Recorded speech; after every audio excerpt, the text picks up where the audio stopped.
Hi, subscribers. How you guys doing? Hey, look, you know what? This is going to be a long video, okay? But before I even get started in this video, what we're going to talk about, because just that fast, God just told me to tell you guys another trait, another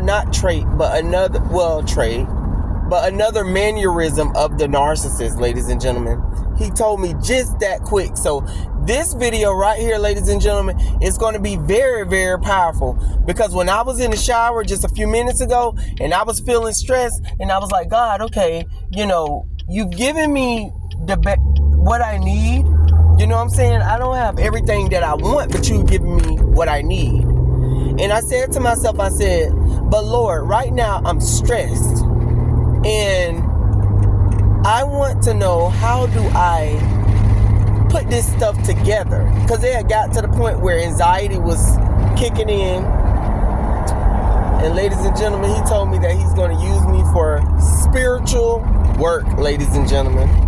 He told me, Avius, you didn't have to go to school to be this and be that, because your gifts are far much more different than the next person gift. Because I was looking on Facebook and I seen someone, and I was watching how they say they were graduating and they were doing this, that. But God told me, don't worry about it, Avius.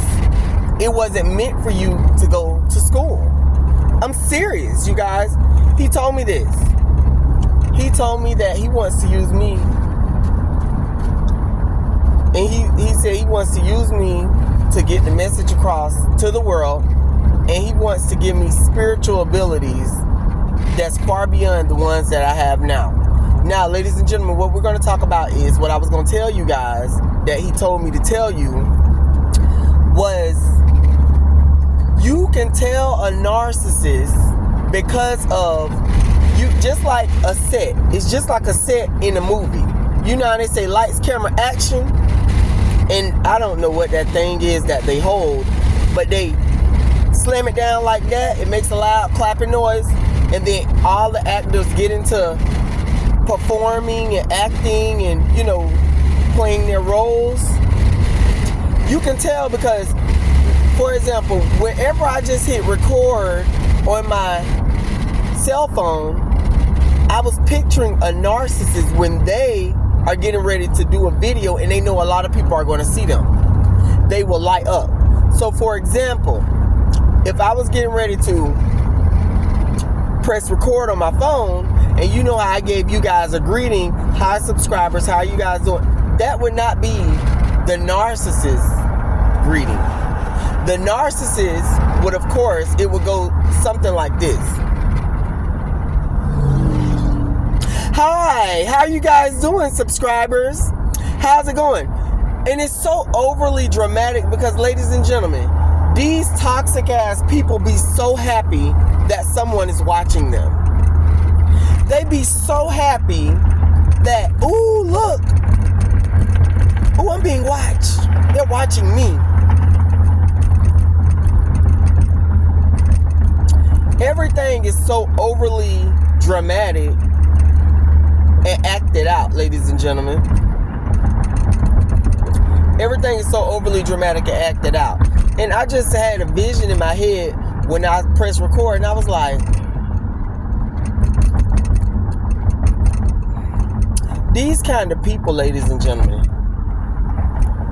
they are literally, if you really pay close attention now, there are certain narcissists that act like Romeo and Juliet. You know how, like, it's such a romantic story, and you know, oh, I confess my love to you, Juliet, and you know, shit like that.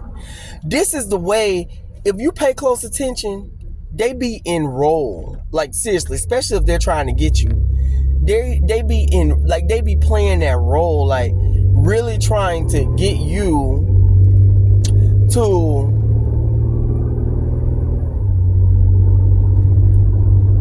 be with them. But also, not just that, ladies and gentlemen, there was something else that hit me.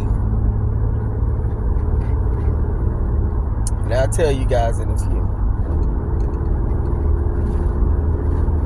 There was something else that hit me. and I'll tell you guys what it was. Hold on. Right now, ladies and gentlemen, just give me a moment with my thoughts. Because everything is going everywhere, and it's just, I'm receiving a lot of downloads at one time. So it's like, let me just get my thoughts together. Stick with me in this video, because this gonna be a little lengthy one. Okay? Let me get my thoughts together. Okay. Ladies and gentlemen, narcissistic families, ladies and gentlemen, listen to me. You guys know what I'm talking about. They have you feeling like, damn, why is it always something? Does it ever end? But ladies and gentlemen, this is how you conquer it.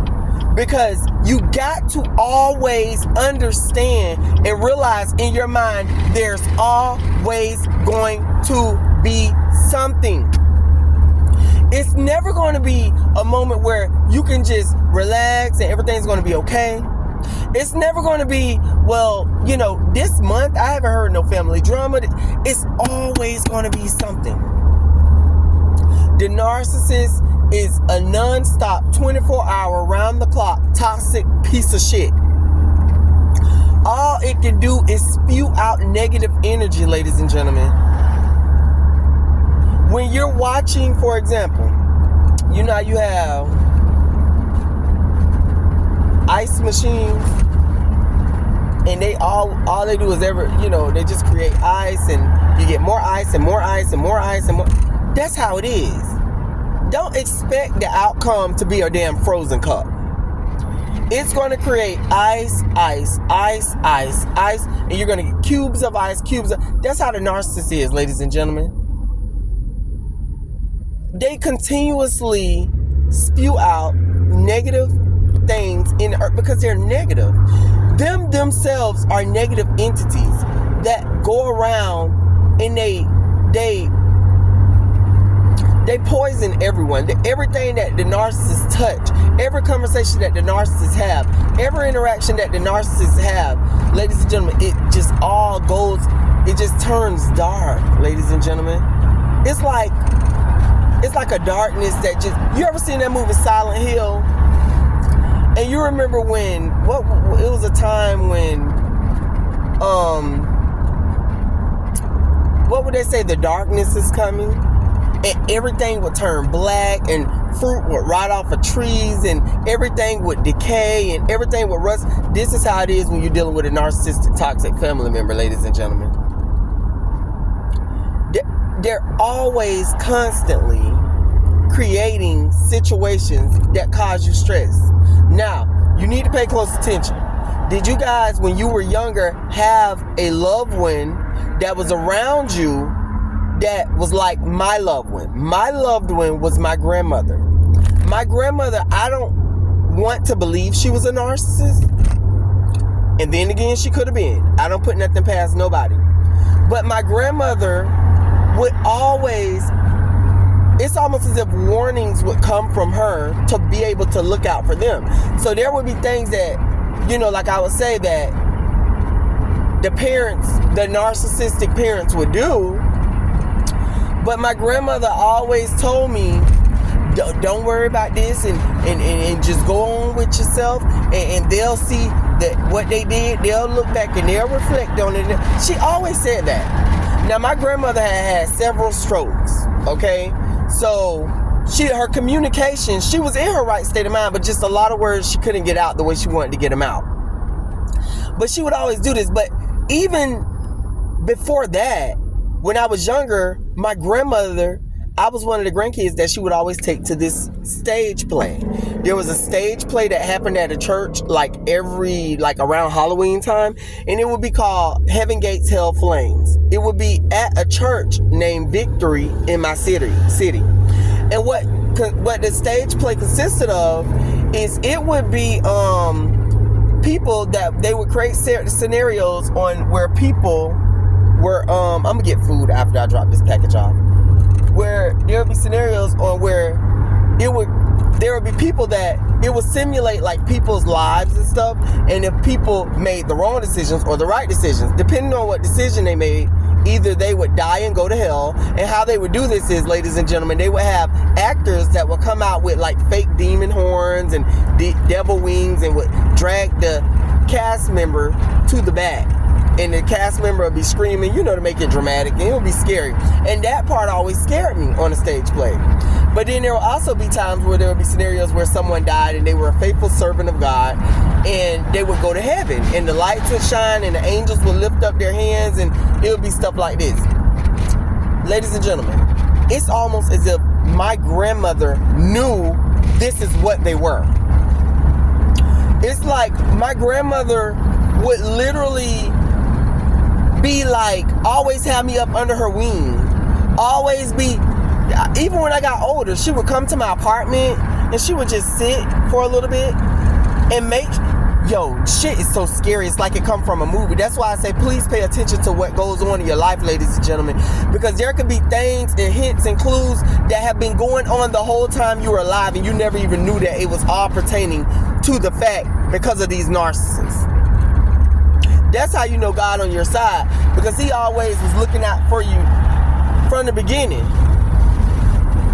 There would be times, ladies and gentlemen, she would come and she would sit out at the house for 5 or 10 minutes and would leave. She would do this at my mother's house.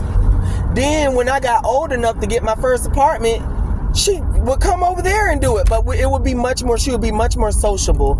And she would be sociable at the house. She would stay a little bit longer. But when it came down to being at my parents' house, my grandmother would sit there. And she would stay for like about 10-20 minutes just to make sure everything's going okay. And then she would leave. I believe she knew something was up.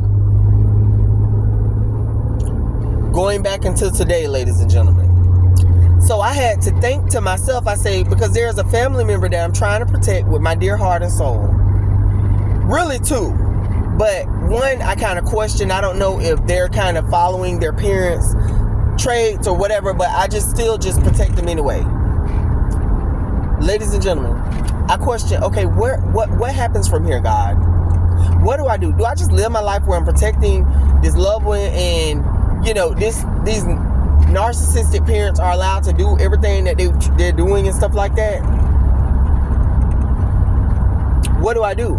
You know what God told me? God told me, look, you continue to protect your family member. You pray to me for peace and pray for the narcissists to change their ways. He told me, continue going about your life. Do things that occupy you, things that you like and love.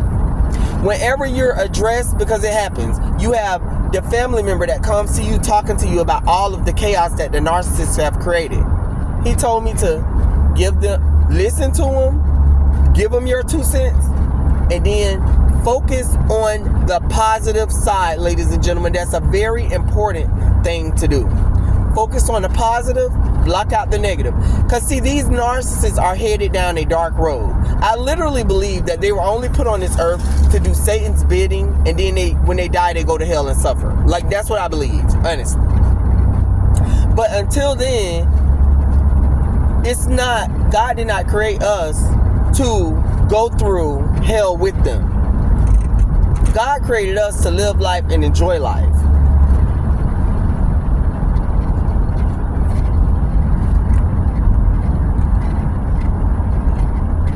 The narcissists be so toxic that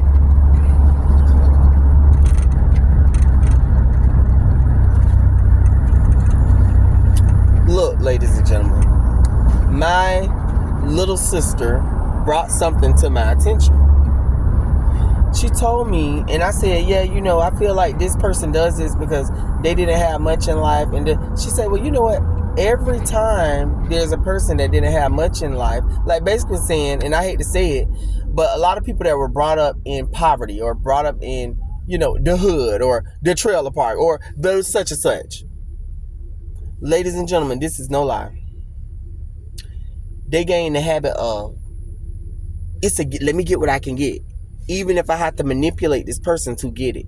You have to watch a lot of people, ladies and gentlemen, that don't have nothing going on in their lives, that have boring lives. Every time you call them and you ask them what they're doing, None, I was just But you can hear it in their voice that they're so miserable. You have to watch people like that. You have to watch, and I'm gonna keep it real.